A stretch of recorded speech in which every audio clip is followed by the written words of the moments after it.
Assalamualaikum warahmatullahi wabarakatuh. Selamat Waalaikumsalam warahmatullahi wabarakatuh. Warahmatullahi wabarakatuh. Waalaikumsalam warahmatullahi wabarakatuh. salam sejahtera bagi kita semua, adik-adik peserta Latsar CPNS Angkatan 18 Kabupaten Bogor yang Bapak hormati. Alhamdulillah di siang hari ini kita dapat bertemu melalui Zoom meeting. Ya. Dalam kesempatan siang hari ini Bapak ingin menyampaikan beberapa hal ya atau materi ya penambahan wawasan kepada adik-adik berkaitan tentang anti korupsi. Ya, tentunya anti korupsi ini adik-adik sudah dapatkan di dalam agenda 1 pembelajaran Latsar CPNS beberapa waktu yang lalu. Dalam kesempatan ini Bapak hanya merefresh kembali ya materi-materi yang telah adik-adik dapatkan begitu. Kaitannya tentang nilai-nilai anti korupsi bagi calon aparatur sipil negara ya. Nah, di dalam kesempatan ini Bapak ingin menyampaikan ya tentang pengertian dan jenis korupsi, nilai-nilai anti korupsi dan aktualisasi ya bagaimana adik-adik menjalankan tugas sebagai pelayan masyarakat ya dikaitkan dengan nilai-nilai integritas.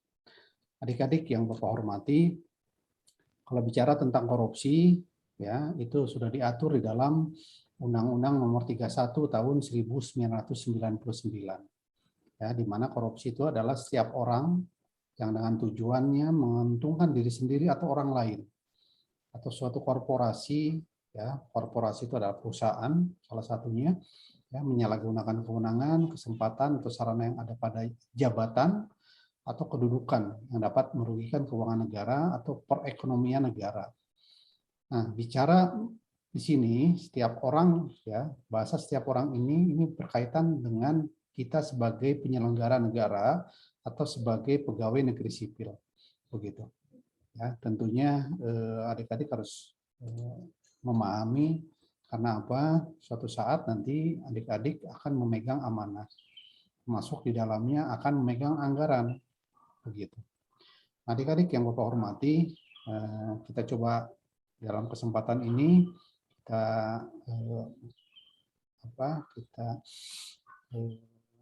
pilah nanti ada 7 jenis korupsi yang seringkali dilakukan atau terjadi kepada birokrasi.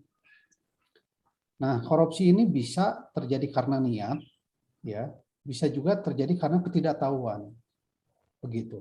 Karena kita tidak memahami sehingga terjadi kerugian uang negara atau tidak ada unsur kesengajaan.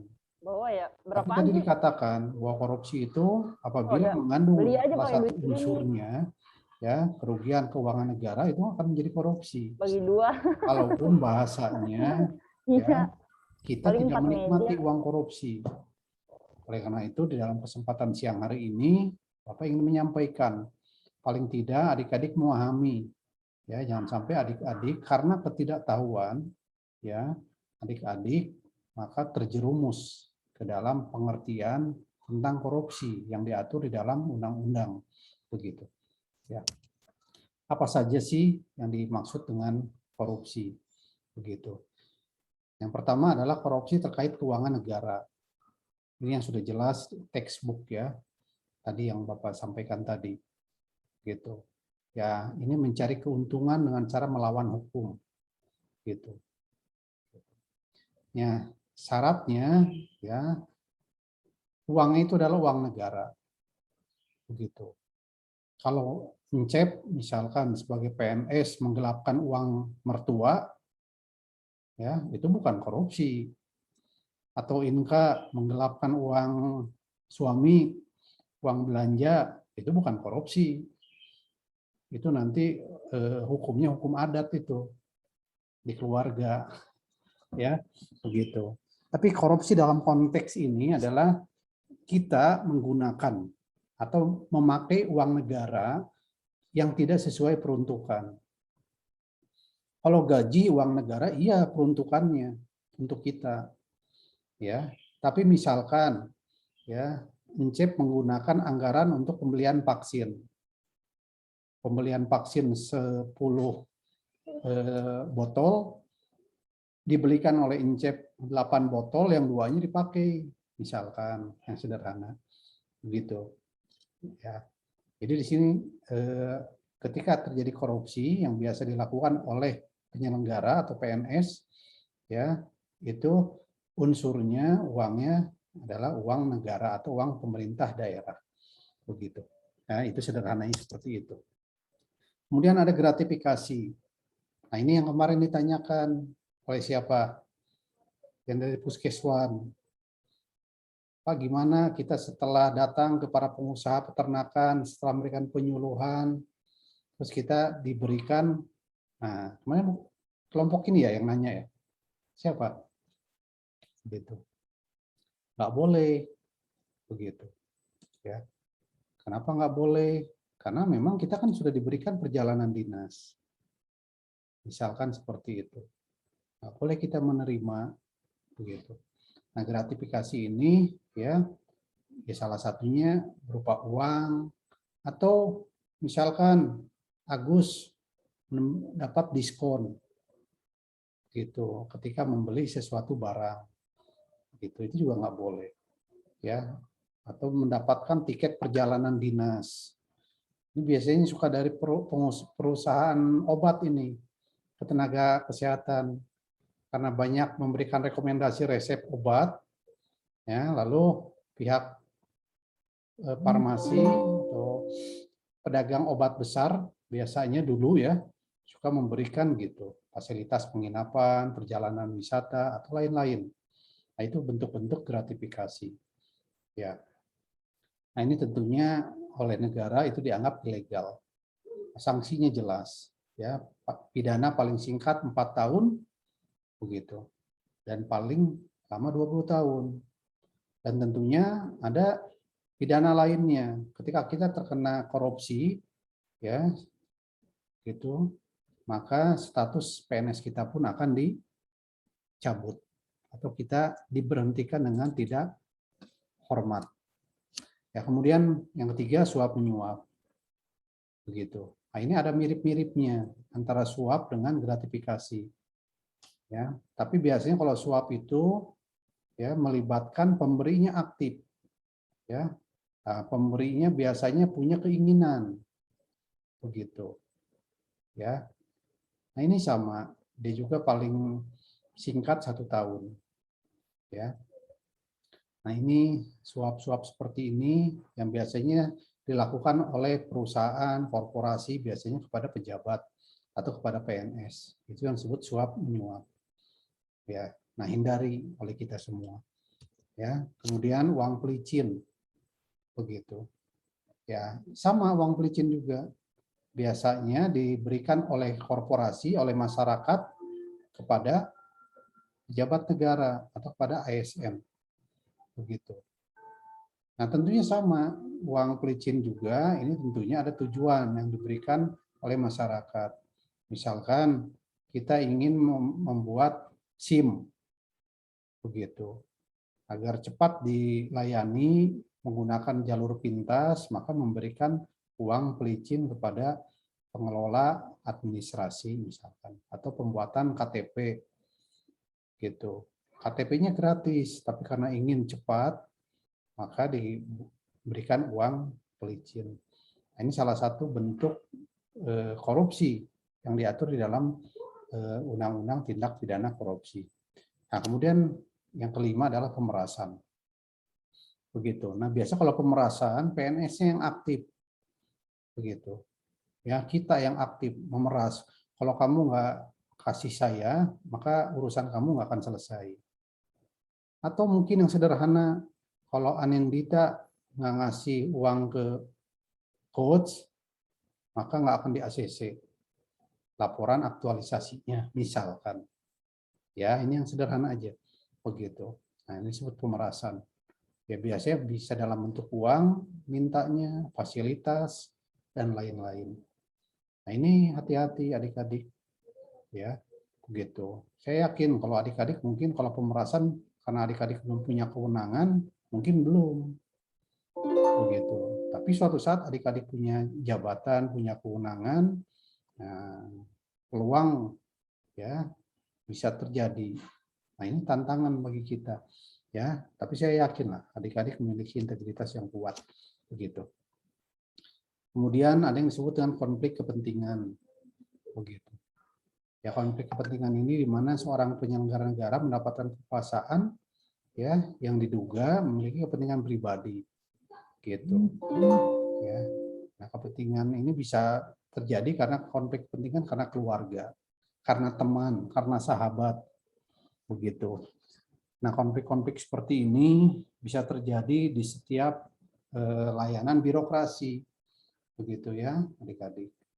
Nah, tentunya ya saya ya sama-sama saling mengingatkan, ya, karena apapun jenis korupsi itu akan pasti mempengaruhi ke setiap PNS, apapun jabatannya, apakah dia jabatannya di puskesmas, di rumah sakit, di badan diklat, atau di perizinan-perizinan, begitu.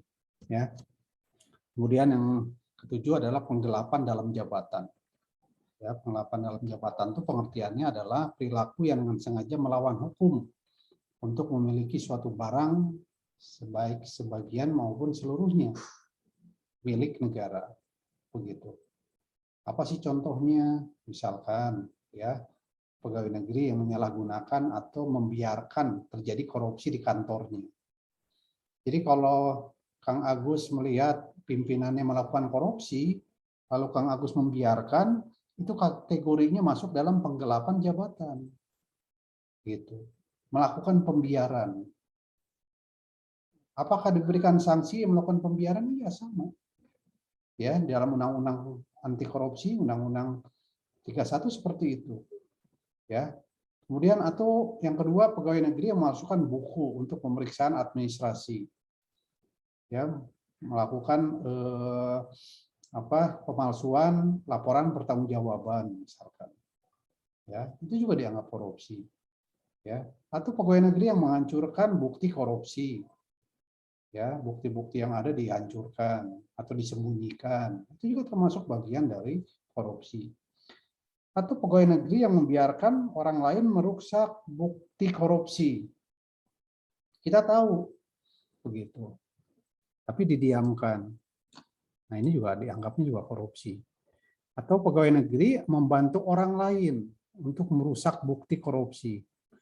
Nah, yang Bapak garis tengahi di sini adalah ya kalian jangan sampai ini ya gitu membiarkan penyalahgunaan uang.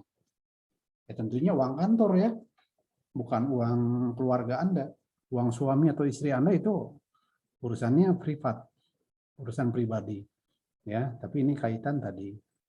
Ya. Nah, ini yang mungkin Bapak perkirakan ya yang ini ya tidak sedikit begitu. Nah, berani nggak kita melawan korupsi gitu? Ya, harus dimulai dari sekarang begitu ya, karena kembali lagi korupsi itu adalah kejahatan yang sangat luar biasa ya. Korupsi itulah yang membuat negara kita ini masih miskin ya. Korupsi itulah yang membuat negara kita yang sudah 76 tahun merdeka sampai saat ini kita belum maju ya. Nah, kemudian adik-adik ya kita coba lihat apa sih yang dimaksud dengan nilai integritas ya. Adik-adik mungkin sudah diberikan materi-materi tentang integritas. Tentunya nilai integritas ini ya itu berhubungan erat dengan nilai anti korupsi. Orang yang memiliki integritas yang tinggi di dalam dirinya tentunya dia akan menghindari sikap perilaku dari korupsi begitu ya. Nah, ini yang harus kita bangun ya. Integritas ini nggak mungkin timbul begitu saja dalam diri kita ya. Integritas itu nggak akan mungkin dalam waktu 1-2 tahun itu terwujud di dalam diri kita masing-masing ya. Integritas itu perlu adaptasi, perlu pembelajaran, bahkan juga dalam membangun integritas itu pasti kita akan memerlukan perjuangan, pengorbanan ya, tidak sedikit ya kalau kita dengar banyak pejabat negara yang bersih, yang lurus itu dimarginalkan, begitu ya. Kita pernah dengar di beberapa daerah untuk menduduki suatu jabatan maka diperlukan biaya ya untuk menyuap kepala daerah, begitu, atau melakukan gratifikasi kepada pimpinan agar mendapatkan jabatan. Nah, itu tentunya tidak sesuai dengan nilai integritas, begitu. Nah, integritas ini harus dibangun sejak awal, tentunya bagi adik-adik sejak sebagai CPNS, begitu. Ya, jangan sampai tadi Bapak katakan ya, yang namanya menyesal itu adanya di akhir.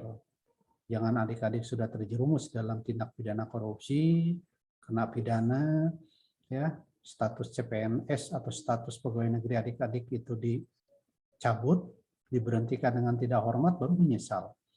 Ya, nah tentunya kembali lagi adik-adik ya, perlu adik-adik memahami secara teori, ya, membaca, ya, lalu mengimplementasikan, begitu. Ya, karena kembali kita itu sudah disumpah. Ya, sebagai seorang PNS kita sudah disumpah bahwa di situ dikatakan sumpahnya, demi Allah saya berjanji. Jika kita bicara demi Allah sudah tidak ada lagi sumpah yang lebih tinggi. Begitu. Jadi ketika kita menjadi PNS itu sumpahnya bukan kepada pimpinan, hakikatnya kepada Tuhan yang Maha Kuasa. Ya, adik-adik. Nah, integritas ini perlu dibangun, dipelihara sejak awal. Ya, Bapak yakin adik-adik memiliki potensi, ya, namun tentunya di dalam dunia birokrasi pasti kita ada tantangan, ya, ada ancaman, begitu. Karena emang dunia birokrasi ini heterogen orangnya, ya. Kalau kita tidak bisa merubah orang lain, ya paling tidak kita merubah diri kita sendiri agar menjadi lebih baik, begitu. Nah, adik-adik yang Bapak hormati, ada 9 nilai integritas yang kita kenal di dalam anti korupsi, ya, yang adik-adik mungkin masih ingat di dalam nilai-nilai aneka. Yang pertama jujur, ya, saya yakinlah adik-adik ya paham persis apa yang disebut dengan jujur. Begitu, jujur itu lurus hati, tidak curang dan tidak berbohong. Dan kita pun sebetulnya sudah dididik sejak kecil oleh orang tua. Ya, kedua disiplin, begitu. Disiplin terhadap kehadiran, disiplin terhadap kinerja, disiplin terhadap organisasi, gitu. Ya, nah, disiplin ini bukan karena pimpinan, tapi disiplin ini harus menjadi kebutuhan kita, begitu. Jangan karena ada pimpinan lalu kita datang tepat waktu. Karena ada pimpinan kita disiplin. Begitu tidak ada pimpinan, nah kita berubah.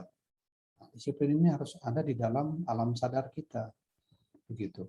Ya, disiplin ini diketahui ataupun tidak oleh pimpinan, oleh teman, ya.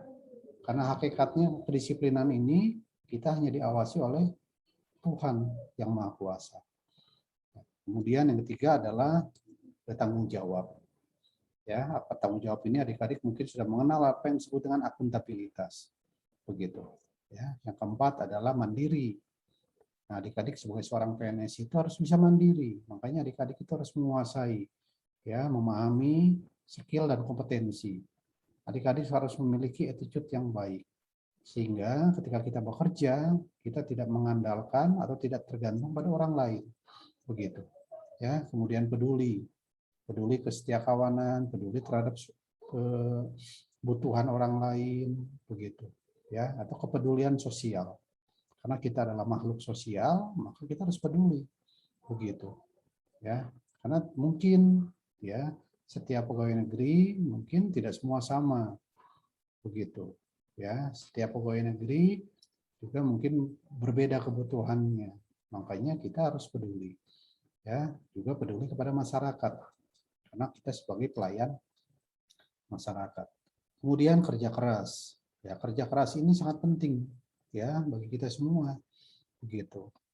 Jadi Bapak harapkan tentunya ya adik-adik sebagai seorang pelayan masyarakat memiliki mental yang kuat, memiliki sikap kinerja yang tinggi, ya, gitu.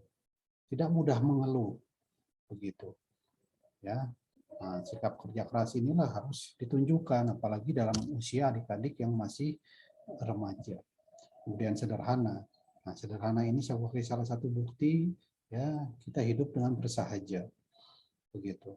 Ya, tadi ada kaitannya bagaimana kita juga peduli terhadap orang lain, begitu. Kita tidak bermewah-mewahan, tidak royal, begitu. Karena kalau kita hidup mewah atau keterbalikan dari sederhana, maka akan banyak sekali tuntutan kepada kita. Ya, ketika tuntutan ada pada diri kita, maka kita akan selalu berkekurangan. Ya, merasa gaji kurang, merasa tunjangan kurang. Akhirnya apa yang terjadi? Kita akhirnya menutupi kekurangan itu melakukan cara-cara yang tidak baik. Ya, nah sederhana ini penting, begitu. Kemudian yang ke-8 adalah berani.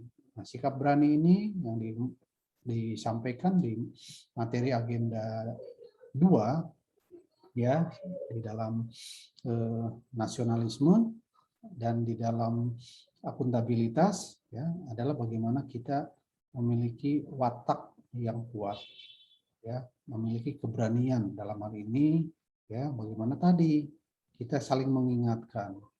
Bahkan adik-adik juga harus berani mengingatkan kepada pimpinan.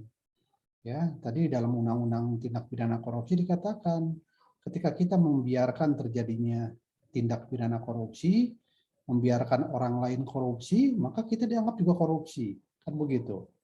Nah, tentunya kan nggak mungkin yang akan melakukan korupsi itu stafnya adik-adik. Pasti yang memiliki jabatan lebih tinggi. Beranikah kita?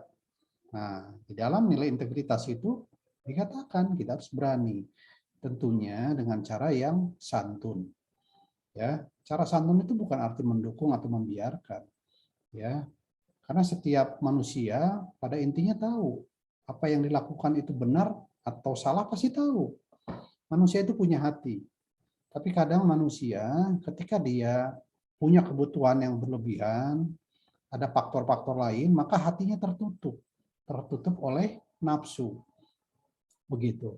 Nah, tentunya ketika diingatkan, insya Allah, ketika adik-adik sampaikan dengan ucapan yang baik, dengan hati-hati, maka insya Allah hatinya akan tersentuh. Begitu. Nah, yang ke-9 tentunya adalah adil. Ya, adil ini bukan untuk kita, tapi adil itu untuk semua orang. Begitu. Ya, saya yakin ya adik-adik di usia remaja ini sebagai seorang PNS yang punya harapan di masa depan, insya Allah menjadi pemimpin di Kabupaten Bogor, ya memiliki 9 nilai integritas ini. Ya, simpan 9 nilai integritas ini di dalam hati adik-adik semua, begitu. Ya, karena inilah yang akan menyelamatkan kita semua. Kalau adik-adik suka dengar ya di pemberitaan, di TV, radio, di koran, ada pegawai negeri yang melakukan korupsi, lalu dipenjara, lalu dipecat, diberhentikan dengan tidak hormat, itu karena mereka bukan tidak tahu tentang nilai integritas. Mereka tahu, tapi mereka tidak menggunakan. Ya. Nah, Bapak di dalam kesempatan sore hari ini ya, ingin menyampaikan begitu kepada adik-adik, apa yang Bapak sampaikan ini bukan semata-mata untuk adik-adik, wabil khusus untuk Bapak juga. Karena tantangan sikap korupsi itu bukan hanya untuk orang lain, ya, termasuk kepada diri Bapak sebagai seorang media iswara, ya. Nah, itu beberapa hal, ya. Nah, tentunya, ya, adik-adik harus dapat mengaktualisasikan nilai-nilai ini, begitu, ya. Adik-adik harus bisa, ya, mengakui kesalahan. Adik-adik harus berani menegur, mengingatkan orang lain, dan tentunya adik-adik harus memiliki komitmen. Nah, komitmen ini yang harus kuat pada diri kita. Begitu. Tanpa komitmen, maka ilmu apapun yang ada di dalam akal pikiran kita itu tidak akan bermakna. Ya. Manusia itu diberikan komitmen oleh Gusti Allah. Ya, diberikan akal sehat. Tapi ingat, manusia juga diberikan nafsu oleh Allah. Begitu. Ya. Tentunya Bapak berharap ya selepasnya nanti adik-adik mengikuti pelatihan dasar calon pegawai negeri sipil, betul-betul menjadi seorang pegawai negeri yang memiliki karakter. ya, karakter yang paling utama adalah nilai-nilai integritas. Itu yang paling kuat, ya. Itu yang ingin Bapak sampaikan di kesempatan sore hari ini, ya. Mudah-mudahan adik-adik betul-betul menjadi seorang calon pemimpin yang memiliki integritas yang tinggi. Itu yang dapat Bapak sampaikan. Terima kasih. Billahi taufiq wal hidayah. Assalamualaikum warahmatullahi wabarakatuh.